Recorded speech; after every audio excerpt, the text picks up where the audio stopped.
دوستان عزیز، شریف روشنов اشتراکچی مرحله یکمی عضوی اتومیونگی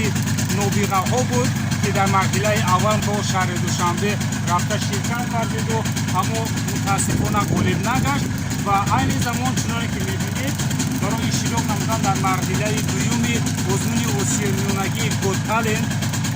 آمادگی دیده ایستاده است و چنانه که می‌بینید همین زمان با واسطه این موتورسیکل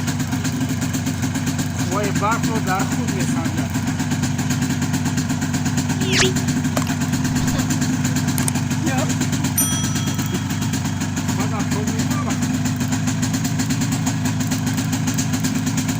در یک جایگی با او موفقیت می‌خواهیم و دیگر در مرحله دومی این عضوی اتومیونگی غالب شد.